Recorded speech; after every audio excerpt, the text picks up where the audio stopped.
करने से पहले सेशन डॉक्टर फयाजी हमारे बीच हैं। वो डायरेक्टर हैं डिपार्टमेंट ऑफ माइनॉरिटी अफेयर्स। पर मैं उससे पहले कि इनकी कुछ बातें बोलना चाहता हूँ। ये मनरेगा जो स्कीम गांव में चलता है, तुम लोग सब जानती हो, सब लोग जानती हो, करीब जाते हैं लोग उसमें काम करने के लिए। तो जब ये मनरेगा बना था 2006, 2007, 2008, तो एक रघुवंश जी होते थे मंत्री बिहार के केंद्र सरकार में, उनके सहायक थे डॉक्टर फैजी, और इन लोगों ने ही मिलके मनरेगा स्कीम के जनक थे। तो इसलिए ये बहुत जरूरी है। किसी और दिन आप मनरेगा के बारे में बात कीजिएगा डॉक्टर फैजी। उसके बाद ये रजिस्ट्रार हैं थे जामिया मिलिया यूनिवर्सिटी के, तो 5 साल इन्होंने एक यूनिवर्सिटी के रजिस्ट्रार के हैसियत में काम किया।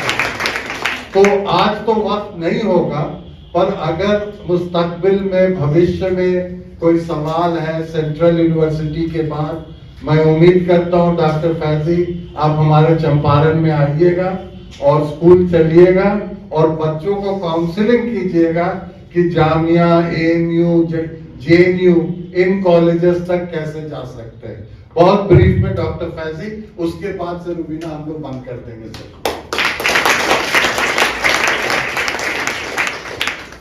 अस्सलाम वालेकुम रहमतुल्लाहि व बरकातुहू। वक्त की नज़ाकत को देखते हुए हम तकल्लुफ़ात में नहीं पढ़ रहे हैं, मगर उसके बावजूद जनाब गुलरेज़ हुदा साहब और रुबीना मैम का शुक्रिया अदा करते हैं कि उन्होंने मौका दिया। हमको सिर्फ 2 बात आपसे करनी थी और इसलिए हम चाह रहे थे कि आपसे हमको भी मौका मिले। एक तो ये कि ये मौका है, ये वक्त है आपकी ज़िंदगी का जिस वक्त के आपको अपना मकसद तय करना है। इसी वक्त आपको अपना ऑब्जेक्टिव तय करना है कि हमको जाना कहाँ है, हमको करना क्या है। और जब वो आप तय करेंगे तो फिर वो आपकी वो ख्वाहिश है, आरजू है, तमन्ना है, या फिर आपका मकसद है, आपका शौक है, आपका इश्क है, या आपका मकसद बिल्कुल कॉन्फिडेंटली आपका वो ख्वाब है।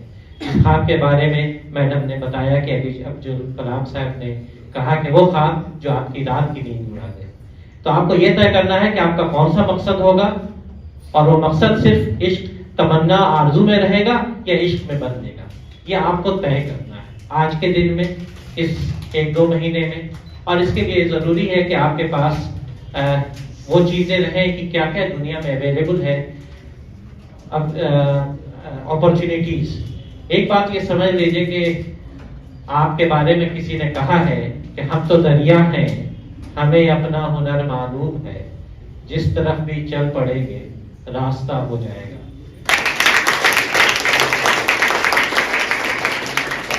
बस शर्त यह है कि आपको चल पड़ना होगा। अगर आप रुके रहेंगे तो फिर रुके रहेंगे, और जब चल पड़ेंगे तो रास्ते में जितने भी बड़े पत्थर और पहाड़ की चोटियां आएंगी, वो सब कहीं ना कहीं से आप उसके अगल बगल से और उसके बीच से रास्ता निकाल लेने का आपको हुनर मिल जाएगा, और उसके लिए आपको पूरी दुनिया मदद करने को तैयार हो जाएगी।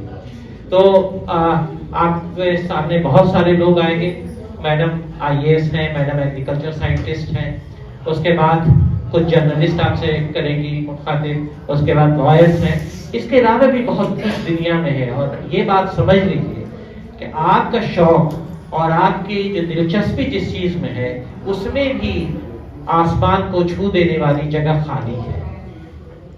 आपको ये तय करना है, आपको ये देखना है कि आपकी ख्वाहिश क्या है और सही में ख्वाहिश क्या है। ये नहीं कि किसी दोस्त ने बता दिया और वो आपने कहा कि यही अच्छा है, इंजीनियरिंग अच्छा है, या मेडिकल अच्छा है, या IAS अच्छा है, बल्कि आपका दिल क्या कहता है। आपको किस चीज में जब काम वो करते हैं तो आपको खुशी होती है, आपको उस चीज में टाइम का गुजरने का पता नहीं चलता है, वही आपका शौक है। चाहे कोई बताए या ना बताए, ये आपको खुद आपसे सवाल करके ये पता करना होगा कि आपको किसी मरीज को देख करके और उसको लगता नहीं है कि इसका जल्दी से कोई इलाज हो जाए, तो इसका मतलब है कि आपका अंदर से शौक है कि आप डॉक्टर बनेंगे।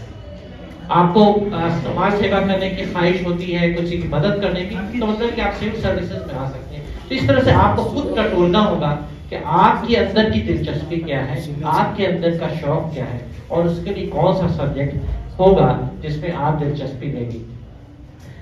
कुछ हम नाम गिना देते हैं जो कि आज के दिन में अच्छे अच्छे कोर्सेज आए हुए हैं, जैसे कि डिजाइनिंग का कोर्स है।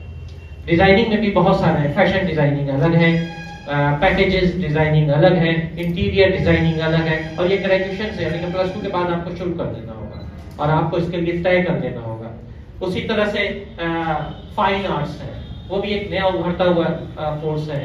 जितने भी तरह के एडवर्टाइजमेंट और फिल्मिंग और फोटोग्राफी, ये सब फाइन आर्ट्स के जरिए से वहां पे स्कल्पचर और प्रिंटिंग पेंटिंग ही नहीं होती है, बल्कि एक लंबी फहरिस्त है फाइन आर्ट्स में भी, जहां पर आप ऊंचाइयों तक जा सकते हैं। एमएफ हुसैन भी बन सकते हैं और बड़े स्कल्पचर्स बन सकते हैं, बड़े एडवर्टाइजमेंट एजेंट के भी सूरत में और आर्टिस्ट भी बन सकते हैं। तो वहां भी एक लंबी फहरिस्त है और आप उसमें आगे बढ़ सकते हैं। आपको देखना है कि आपको क्या उस लाइन में आपकी दिलचस्पी है, फोटोग्राफी में, पेंटिंग में, डिजाइनिंग में, क्रिएटिविटी में। उसी तरह से एरोनॉटिक्स है, जर्नलिज्म है। आपके बहुत सीनियर्स और बड़ी बहनें आपकी यहाँ पर बैठी हुई हैं जो आपको उस फील्ड में उन्होंने आसमान की बुलंदियों को छुआ है, आप भी छू सकती हैं। जर्नलिज्म में भी डिफरेंट लाइन है, इलेक्ट्रॉनिक है, प्रिंट रिटन है, प्रिंट मीडिया है, और सब फील्ड अलग अलग है, उसमें लैंग्वेजेस भी अलग अलग हो जाते हैं। आप अपने लैंग्वेज में जाइए, हिंदी में, उर्दू में, इंग्लिश में, जिस लैंग्वेज में आप जाना चाहें। उसके बाद लॉ में भी बहुत डिफरेंट फील्ड्स हैं। आजकल लॉ के लिए भी बहुत सारे एग्जाम्स होते हैं, क्लाइंट होता है और दूसरे एडमिशन टेस्ट होते हैं, और आप इसमें फील्ड में भी बहुत ही अच्छा करियर भी है, अच्छी शोहरत भी है, और आपको कुछ करने का मौका भी मिलेगा। ब्रॉडकास्टिंग है, फिजियोथेरेपी है, यानी कि अगर आपका मेडिकल में आप चाहती हैं नहीं हो रहा, फिजियोथेरेपी भी एक अच्छा उभरता हुआ फील्ड है। मैडम बताइए, एग्रीकल्चर में एग्रीकल्चर मार्केटिंग, एग्रीकल्चर प्रोडक्टिविटी, और बहुत सारी चीजें हैं। मैनेजमेंट है, डेवलपमेंट स्टडीज है, ज्योग्राफी और जियोलॉजी में भी मैंने, और इस तरह से एक लंबी फहरिस्त है। अभी मेरे जो जहन में आया वो मैं यहाँ पर जिक्र कर रहा हूँ, लेकिन बाज़ाब्ता इसकी इस वक्त आप चाहें, और आज की दुनिया में तो दुनिया मुट्ठी में है, आपके मोबाइल में है, आप सर्च करें उसकी फील्ड की हर चीज मिल जाएगी। आपको अभी से सर्च करना होगा और अभी तय करना होगा कि हमारी जिंदगी का मकसद क्या होगा, हमको क्या करना है और कैसे करना है।